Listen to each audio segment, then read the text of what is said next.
بسم اللہ الرحمن الرحیم۔ ہمارا المیہ یہ ہے کہ ہماری پالیسی ہم لوگوں کے بارے میں، عام لوگوں کے بارے میں پالیسی میکر وہ لوگ ہیں، وہ کلاس ہے جس کا ہمارے مسائل سے کبھی دور سے بھی واسطہ نہیں رہا۔ انہیں نہیں پتہ کہ آٹا مہنگا ہونے سے کیا ہو سکتا ہے، چینی مہنگی ہونے سے کیا ہوتا ہے۔ یہ وہی کلاس ہے جیسے وہ انقلاب فرانس میں ہوا تھا کہ کوئی بات نہیں، اگر روٹی نہیں ہے تو آپ کیک کھا لیں۔ تو یہ وہ لوگ ہیں، وہ سوچتے بھی ایسا ہیں، ان کا ٹپیکل سٹائل ہوتا ہے ایسی کلاس کا، وہ ویسے ہی سوچتے ہیں۔ پالیسی بناتے ہیں وہ میرے آپ کی، عام لوگوں کی، جن کا مسئلہ پیٹرول ہے، جن کا مسئلہ جو ہے وہ عام جو جیسے میڈیسنز ہیں، آٹا ہے، دالیں ہیں، چاول ہیں، انڈے ہیں، ڈبل روٹی ہے، یہ ہے۔ انہیں کوئی ایسا مسئلہ نہیں ہوتا، یہ تو وہ کام وہ کرتے ہی نہیں ہیں۔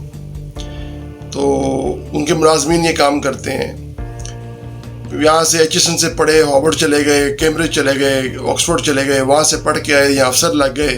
یہی وڈیرا شاہی جو پاکستان بننے کے بعد بدنصیب سے ہمارے یہاں چلے آ رہی ہے، انڈیا نے ختم کی، دیکھیں وہ کتنے فائدے میں، اور ہم اس کو لے کے چل رہے ہیں۔ اور دیکھیں وہی یہاں ہماری پالیسی میکرز ہیں، وہی پالیسیز بناتے ہیں، جن کو ہمارا ایک میڈیا سائنسز کے اندر ہم ایک ٹرم استعمال کرتے ہیں، فریم آف ریفرنس۔ میرے اسٹوڈنٹس جانتے ہیں کہ میں اکثر ذکر کرتا ہوں، وہ یہ ہوتا ہے کہ اگر کسی کو احساس ہی نہیں ہے، اس کو ٹیسٹ نہیں کیا اسے نمک کا یا چینی کا، تو جب تک ہم اس کو احساس نہیں دلائیں، مطلب چیز چینی یا وہ نمک نہیں کھائے گا، تو جب ہم اس کو لفظ بولتے ہیں چینی یا نمک، تو اس وقت تک وہ ٹیسٹ اس کے اندر نہیں آ سکتا جب تک وہ اس کو چکھ نہیں لے گا۔ جب تک یہ غربت کا مزہ چکھ نہیں لے گی کلاس، اور وہ تو ظاہر قیامت تک نہیں چکھے گی، اور تو یہ کبھی بھی عام لوگوں کے مسئلے نہیں سمجھ سکتے۔ مطلب یہ سمپل سا فارمولا ہے، کوئی راکٹ سائنس نہیں ہے، انہیں کوئی دلچسپی نہیں ہے جو اس وقت بیٹھے، چاہے وہ کوئی کیئر ٹیکر گورنمنٹ کے لوگ ہیں یا اس سے پہلے گورنمنٹ کے تھے یا اس سے پہلے گورنمنٹ کے تھے، وہ انہیں نہیں پتا کہ عوام کے مسائل کیا ہیں۔ اور کوئی ایک لیڈر کوئی آیا ایسا جو عوامی مسائل تھوڑا بہت جانتا تھا، اس کو آپ اٹھا کے باہر بھیج دیتے ہیں، چونکہ ہم ایسے ایکسپیریمنٹ سے بہت کرنے کے عادی ہیں، اور ایکسپیریمنٹس کے نتیجے آپ ہم دیکھ رہے ہیں، بھگت رہے ہیں، بلکہ ہم سب بھگت رہے ہیں۔ اس کا مطلب یہ نہیں ہے کہ جو وہ لوگ بھگت رہے ہیں جو یہ پالیسی میکرز ہیں، یقین کیجئے انہیں اس سے کوئی فرق نہیں پڑتا، اور کبھی فرق پڑے گا بھی نہیں، چونکہ وہ اس بھگتنے والے یعنی اس ایشوز سے وہ کبھی گزرے ہی نہیں۔ تو مسئلے کا حل کیا ہے؟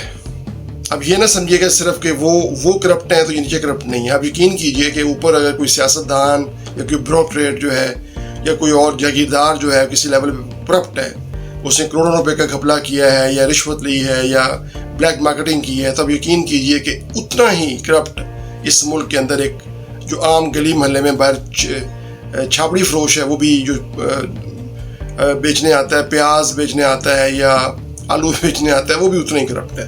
بس وہ اپنے لیول پہ کرپشن کر رہا ہے، وہ اپنے لیول پہ کرپشن کر رہا ہے، سب برابر ہیں کرپشن میں۔ اور آپ یقین کیجئے کہ پھر اس کا مسئلے کا حل کیا ہے؟ مسئلے کا حل ان لوگوں کے پاس ہوتا ہے جو قومیں ہوتی ہیں، جو اقوام ہوتی ہیں۔ یہ جو اس قسم کا بے سمت قسم کا جو ایک بے ہنگم ہجوم ہے جو ہم ہیں پاکستانی، یہ کوئی نہ انقلاب لا سکتا ہے، نہ اس ایسے لوگوں میں انقلاب آتا ہے، نہ ہی کبھی انسانی تاریخ میں سے کوئی مثال ملی ہے کہ ایسے لوگ کبھی انقلاب لا سکتے ہیں جن میں حمیت نہیں ہے، جن میں غیرت نہیں ہے۔ اور غیرت اور حمیت کے لیے جو اوصاف درکار ہے وہ ہمارے پاس انفارچونیٹلی نہیں ہے۔